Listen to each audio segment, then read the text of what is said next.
Hello and welcome back to week 9 of the NFL DFS Slate Breakdown. I'm your host, Tyler Weeman at FlatTyler83 on your Twitter and your DFS sites.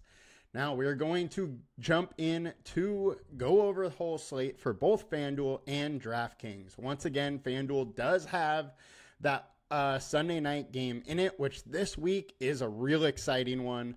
So things definitely differ between DraftKings and FanDuel this week. We will dig into it all, but before we do, come join us at LineStar. If you've never tried us before, go to the app stores, Android or iOS. We have a 7-day free trial. Just got to download us from the apps. Have never tried us out before, and you can get that free trial to try us out. That will give you access to the website, the apps, all the tools for all the sports we cover. Now let's get into it. We got a lot to go over, as we generally do on this NFL Sunday slate. So let's dive straight in. All right. We got 13 games on tap. We have some very interesting games. We got a 52-point total in Dallas and Atlanta, 49.5 with Miami and Buffalo, and then 46.5 in Denver versus Baltimore, but they're almost 10-point favorites. Baltimore is that means. So they are going to be putting up a lot of points, most likely. Jacksonville, Eagles, 46. Detroit and Green Bay, which is one of my favorite, almost a 48-point total, 47.5. There is some weather consideration we got to look at there, though. And then we have Rams versus Seattle and Colts versus Vikings. So a lot of higher totaled games that we can really kind of dive into. Now, as far as the fastest games of the week, Dallas versus Atlanta it projects to be the fastest and probably have the most plays of the week. Next is Cleveland versus Chargers. This is one that I did not expect. It's just that Cleveland is probably going to end up, passing a ton this second half with Jameis Winston. And it is fast. There's also some players in that. We will get into it all. And third, we got the Green Bay Packers versus Detroit Lions. Both of those teams can be pushed to start throwing a little bit more, so that one is very interesting to me. Now, let's dive into the quarterback position. Highest owned, 14%. We got Jalen Hurts at 9,300. We have a 5-star alert score. Jacksonville has got shredded through the air for a while now. They are 31st on the season to the quarterback, allowing 281, 2.1 passing touchdowns per game. Allowing some rushing, but quarterbacks just haven't had to rush against him. Now, my worry here is that the Eagles could just dominate this game and they're running the ball a ton. So I don't mind having some Hurts. I'm interested, but I feel like it's just not really a ceiling play. He will be lucky to have a ceiling play. It'll be like last week where he just happened to have 3 rushing touchdowns, and that's why he's having a ceiling play. Now, is that possible with him? Absolutely. He's also started getting more rushing touchdowns lately. He has 5 in the last 2 weeks, 6 in the last 4 weeks, 7 on the year. So his ability to score that way is absolutely there and needs to be something that we look at. But from a passing standpoint, Jalen Hurts usage standpoint, I do worry about this matchup a little bit for him. Next, we got Josh Allen, 9K. Of the higher price guys, I think he is one of my favorites.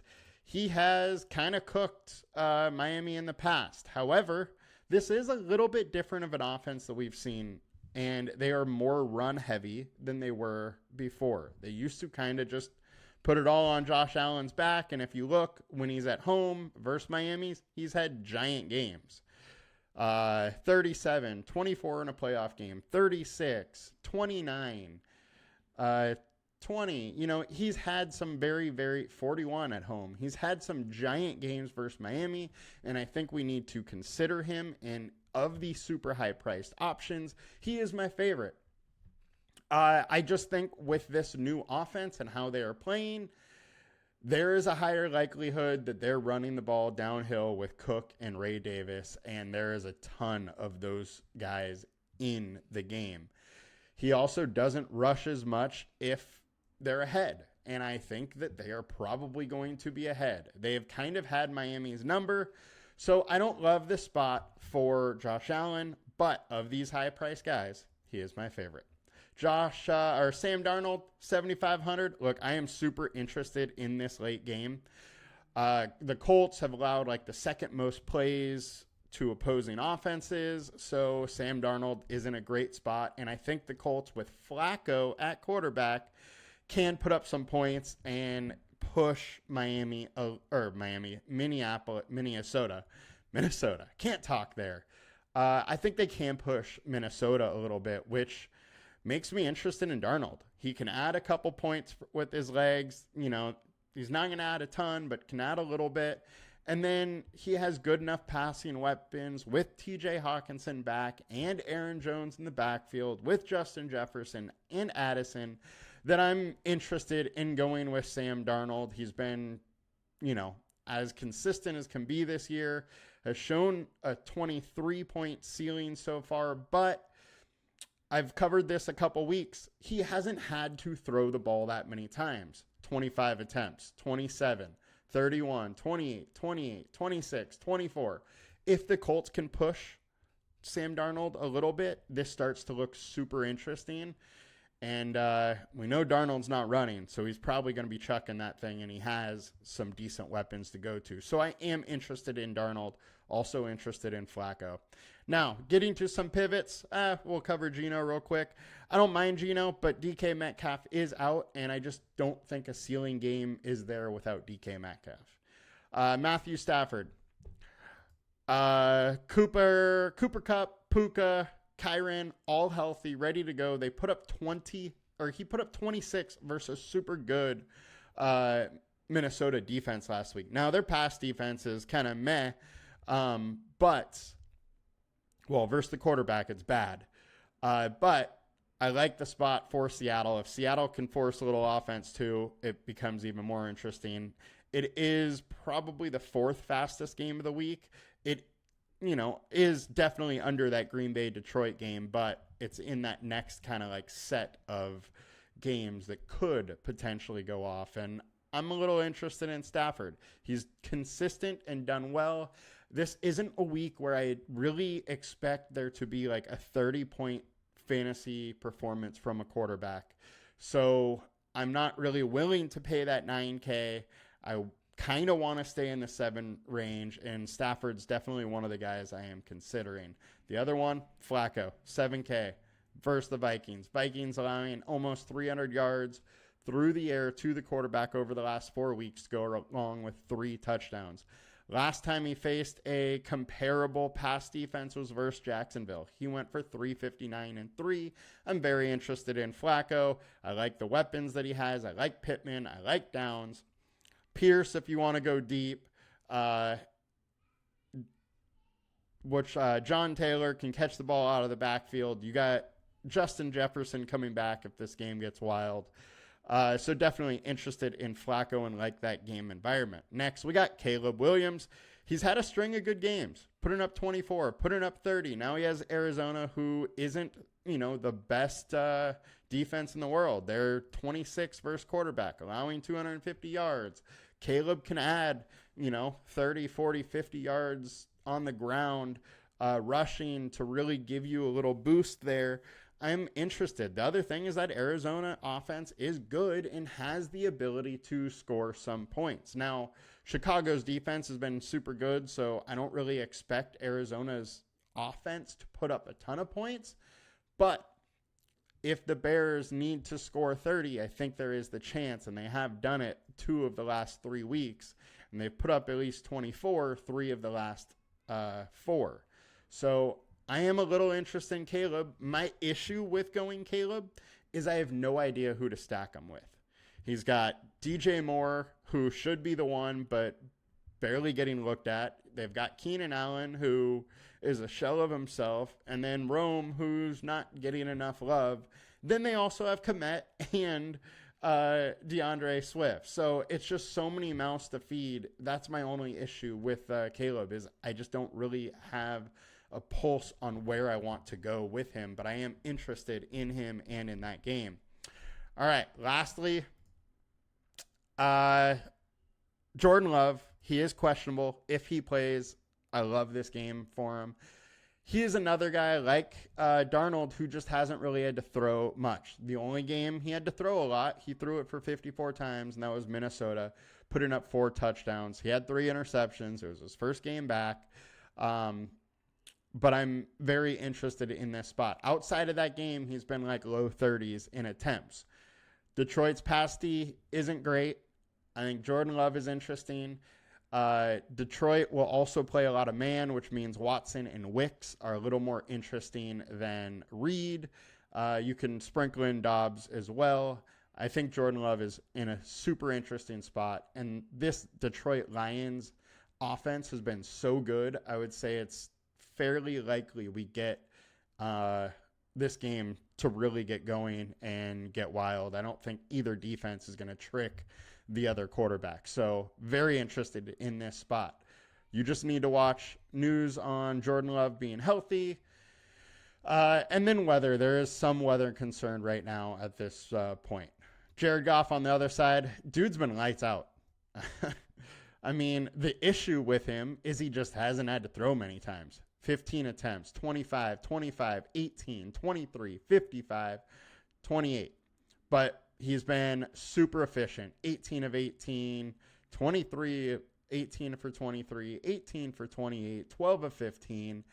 If he gets into that 35, 40 range for attempts, it's going to look really interesting, and he's going to have Gibbs, Amon-Ra, Laporta all look interesting, with some value being with Patrick or Raymond. So definitely interested in the Jared Goff situation. Going over to quarterback on DraftKings, our high owned is Matt Stafford, Caleb Williams, Bo Nix, Lamar. So Bo Nix and Lamar, same game. I'm interested in Bo Nix on DraftKings where he is cheaper. You don't get like the below 6K quarterback on FanDuel. DraftKings you do. Bo Nix can add some with his legs. He has shown a ceiling. He just put up 30 versus Carolina, 22 and 23 a couple weeks. You got to expect that Baltimore is going to put up points, so Nix is going to have to throw it a lot. The other thing is that Baltimore defense isn't very good, and with coming into the game, Sean Payton and the Broncos are going to know that they need to put up points. So maybe they start out aggressive from the get-go. And if that's the case, Bo Nix could really score versus a poor passing D. So I'm pretty interested in that spot, especially on DraftKings. Lamar, they're going to put up so many points. So if they get, 30 points in the first half, which, I would say it's not likely, but possible, then it could be a huge Lamar week. I just don't think I don't think it's that necessary for Lamar to really have a huge week. He hasn't been as reliant on his legs this year to score fantasy points. Look, his big games, he had 55 yards rushing, and he did it all through the air. So this isn't a year where it's Lamar's rushing for almost 100 yards and a touchdown. He hasn't had to do that. He has Derrick Henry, and I don't think he's going to need to in this game. So I do worry about the ceiling opportunity, but hey, Lamar's, the best fantasy quarterback in the game. So absolutely makes sense to want to go there. On the matchup, two of our best spots, Bo Nix, Flacco, and Stafford. Bryce Young is here. It's a little bit interesting. The Saints offense has been terrible. He is super cheap on DraftKings. I wouldn't play him on FanDuel, but a little interesting on DK. And he has some cheap stacking partners with the injuries there. All right, running back on FanDuel, we got Aaron Jones, Kyren Williams, and Alexander Mattison with Chuba Hubbard as the 4 highest owned. Aaron Jones, I'm absolutely interested in. He has had some very big games. He has 30-point upside. It's just we haven't seen it with the Vikings yet, but he can just score from so many different ways. He's good in the pass game. He's good on the ground. I'm definitely interested from some Aaron Jones. My only worry here is if it's a blowout that they take away some of his carries because they are a little concerned with his injury history. So I don't think that 25-30 touch outcome is in his range of outcomes. That's my only worry with him, especially being at higher ownership. Kyren Williams, absolute beast. He's every week start consideration. He's in a good spot here. With all the weapons back, it just leads to maybe he doesn't get as many touches, but he's going to get more red zone touches, so more touchdown opportunities is obviously good. Alexander Mattison versus the Bengals, they've been tough, versus running backs, and I'm not really interested in going to a running back that may put up 14. Hubbard, we were totally off him last week versus a tough rush D. He's now against the Saints, who have just got crushed versus the running back. 139 yards per game over the last 4 with 1.5 touchdowns per game. I'm actually a little interested in him, even with Bryce, even though he's done literally nothing with Bryce. I think people are probably going to be scared to pick that or hit that button, but Saints have got clobbered on the ground, and Chuba had a real nice run. Don't hate trying to go back there. Bijan, 8,500, 15% owned. I'm a little interested in him. My worry here is at his price, we kind of want 30-point upside, and I just don't really think it's there. He can be super efficient, but I think he pretty much tops out at like 20 touches, and the chance for 30 points out of 20 touches is, very slim. So I don't love that spot for him. Don't mind having some, don't mind sprinkling a little bit of him, but not going to have very much.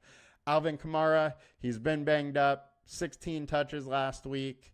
If he gets the workload again, I'm interested. I think he could get to Carolina. I do have some worry that with Carr back, the Saints are able to roll on Carolina and then just don't give him that much volume. But I am absolutely interested. Chase Brown. The big news that I saw today was Zach Moss doubtful. If Zach Moss is doubtful, I am slamming Chase Brown versus the Raiders. They're not that great on the ground. Chase Brown can break big plays. He is electric, and definitely interested in a lot of him if Moss is out. If Moss isn't out, I'm probably not really touching him. Tyrone Tracy, this dude is good.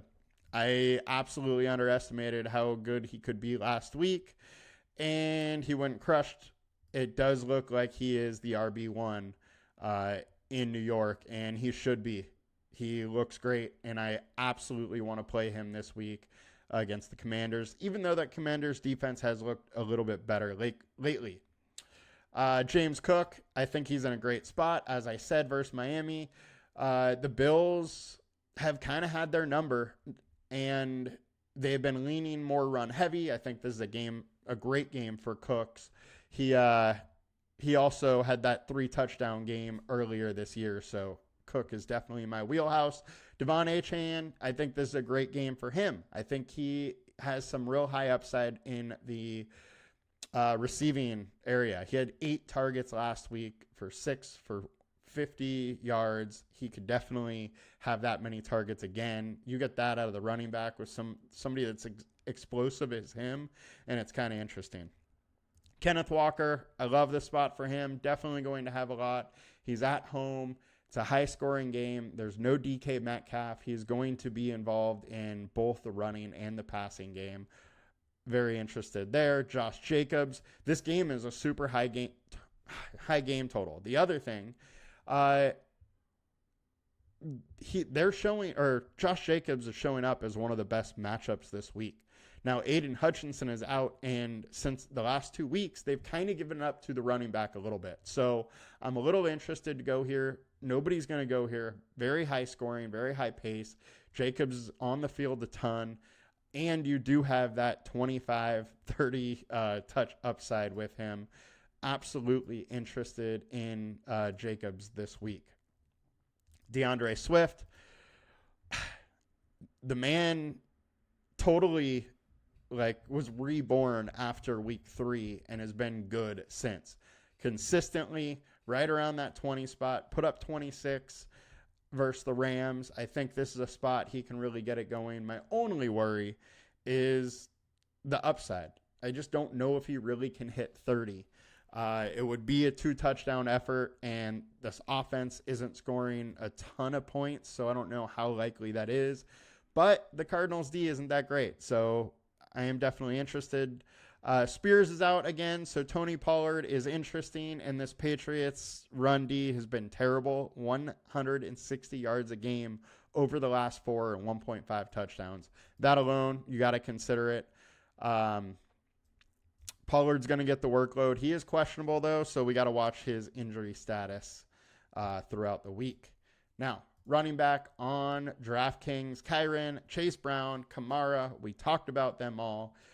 James Conner is up here a little bit. A little interested in Conner versus the Bears. However, the Bears' run D is solid. I don't love it, but he's so involved in the offense, you kind of got to consider it. And Saquon Barkley versus the Jags. I said that that the Eagles could run a ton versus the Jags, and I absolutely believe that. So Barkley's absolutely in the realm. The one thing is that Jaguars have been tough versus the run, and Barkley hasn't been that involved through the air. So, it's an interesting kind of catch-22 in this game. I still think you kind of got to have some Barkley shares. The ceiling is there. There's not many guys that can go for 30 plus, and he is absolutely one of them. And just to show you, Josh Jacobs 31st here. If you do over the last 5 games, if you do over the last 10, he drops quite a bit, but it's really, the short sample size we're looking, because there is the change of no Hutchinson. Hubbard also, Kyren Williams. Javonte is there also. Baltimore has dropped off a little bit, but I think I would struggle to go with Javonte. Brian Robinson jumping up also. He is a good bet for a TD any week of the year. All right. FanDuel wide receiver, high owned, Michael Pittman, 25% owned. I love this game. I'm going to have a lot of Pittman. I'm going to have a lot of downs.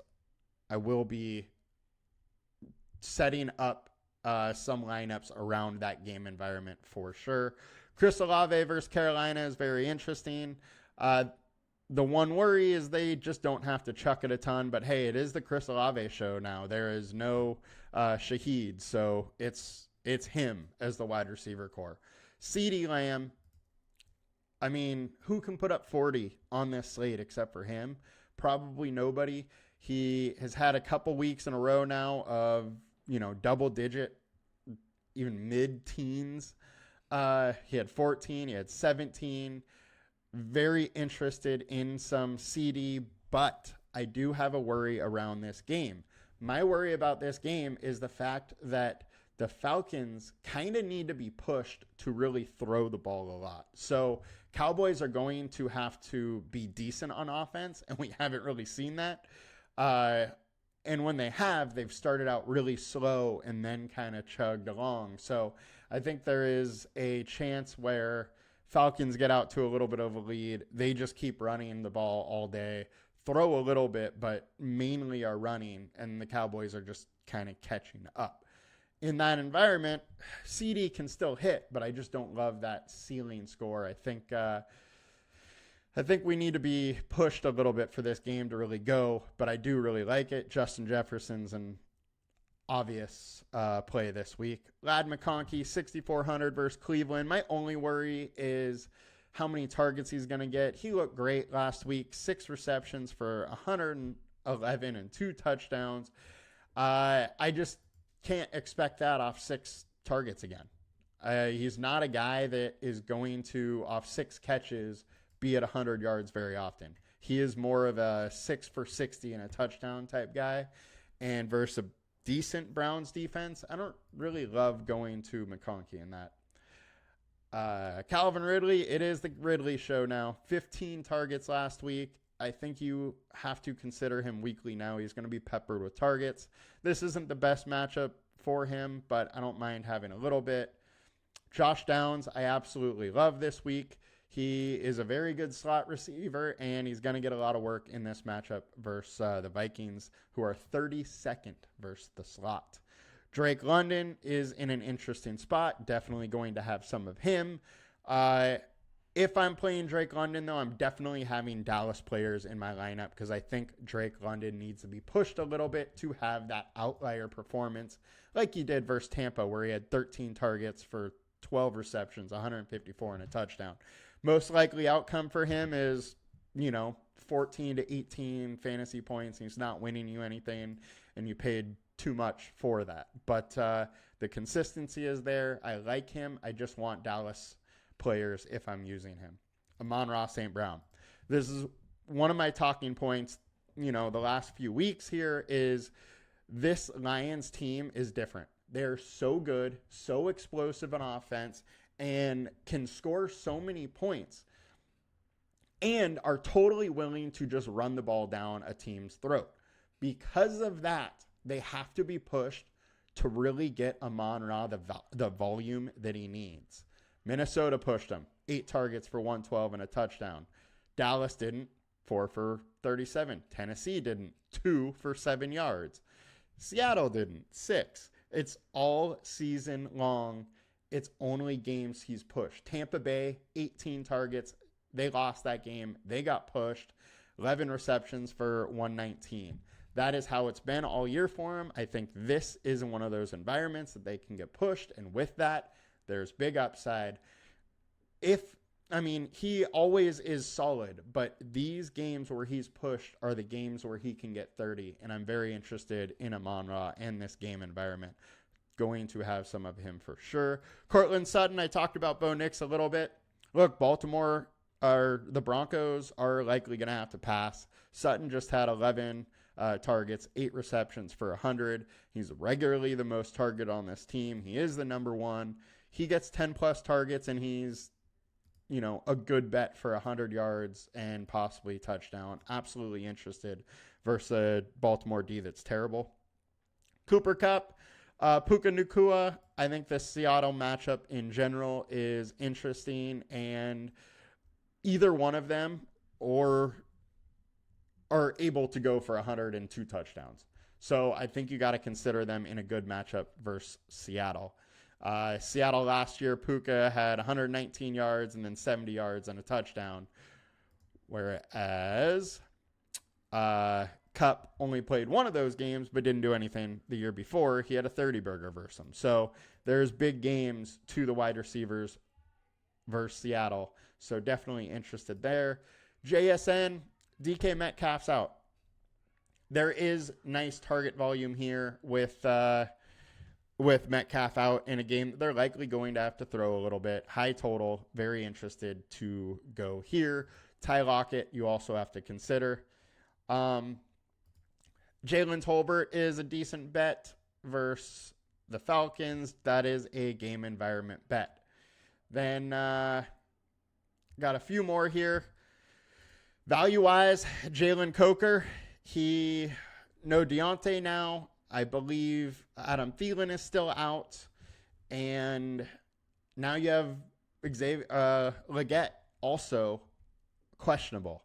He had 6 targets last week for 4 receptions, 78 yards versus solid D. He now gets a worse defense, and he's in a good spot. I think Jalen Coker is in a great spot. Very interested.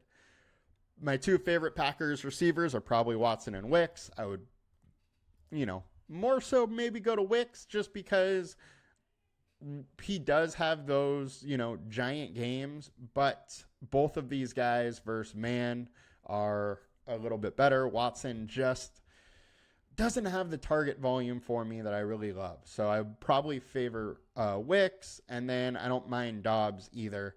Reed is priced high for me in this matchup. He can still get it done, but just not as into Reed in this spot.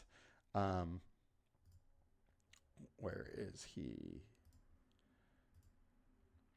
Last year, 4 for 34 and a touchdown, 3 for 55. That's kind of more what I expect for him this year. Don't mind it, just don't love it. All right, wide receiver on DraftKings, Cedric Tillman, 4,300. At that price, I think you got to consider him. Jacoby Myers, he's the only game in town they're going to be throwing. Absolutely interested there. Olave, we talked about. Drake London, McConkey. Everybody else here we've talked about. So we will move it on over to tight end. And high-owned tight ends, we got Cole Kmet, Trey McBride. I don't love Kmet. McBride I am absolutely always interested in. And it is the weakness of the Bears defense is that tight end. So McBride is interesting. Ertz, don't love this spot for Ertz. But Bauer at 7,700, super interesting Bowers.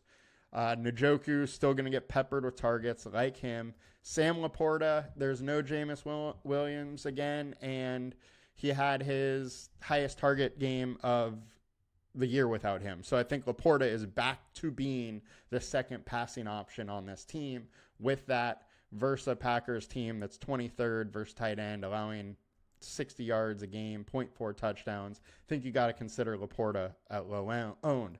Taysom Hill. No Shaheed. Kendre Miller is out. Jamal Williams isn't very good. I think there's a chance that Taysom Hill gets a decent amount of carries. He's always a threat catching the ball or throwing the ball. Little interested with him at tight end at only 5,500. There's going to be a game or two this season that he goes nuts. Evan Ingram. There's no Christian Kirk. The times that Ingram went nuts last year was without Kirk. That time is here again. Evan Ingram is going to be a slam most of the year. And over the last 5, the Eagles have been a nice matchup versus the tight end. These numbers don't fully show the story because they haven't really faced many tight ends. But DVOA-wise, or team defense-wise, Ingram's in a great spot.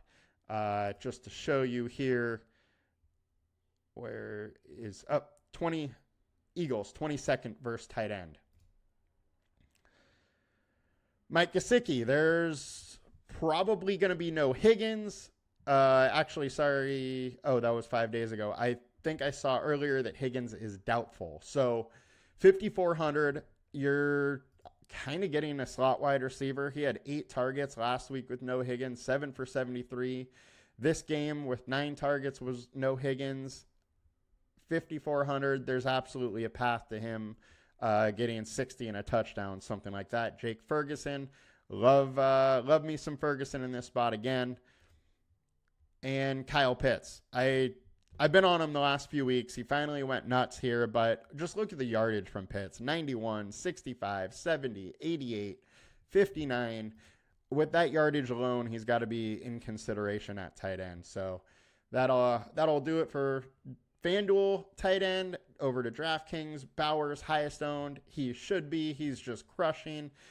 At 6K, I think you got to consider him even in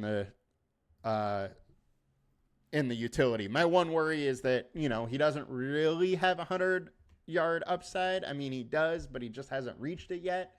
100 and a touchdown, I think, is a little bit of a reach from a tight end, but he's been crushing it, and you got to consider him week in and week out. Hunter Henry at 3,900 is a little interesting. Just make sure May is starting. If May is starting, I like it. I think the upside is there for Henry. If he's not, then I'm out of there. And defensive-wise, defense is tough this week. So our high-owned defense, Bengals, Chargers, Lions. Don't like the Lions one. Chargers, I'm fine with. Jameis had, a 30-30 year, 30 touchdowns, 30 interceptions, so you got to consider him.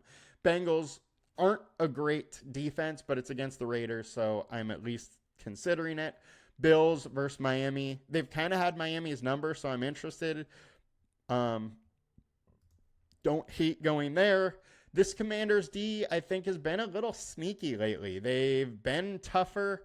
They only gave Chicago 15 points, allowed 7 to Carolina, 30 to the Ravens, but it's the Ravens, but then 13 to the Browns, to Arizona 14. The defense been tough, only gave up 18 versus Giants in week 2, and I think they're a much better defense than they were then. A little interested in the Commanders. But that's all I've liked. I'm going to probably be pretty spread out on defense. There's nothing really jumping out to me on defense that I really love in this slate. So the high-owned ones on DraftKings are Bears, Eagles, and Cardinals. Eagles I am interested in, but Trevor Lawrence isn't that bad. Bears, they're solid D at only 2,800. I'm absolutely interested, but it's more of a price point play there than anything. So that'll do it for us, guys. I hope you guys have a great weekend.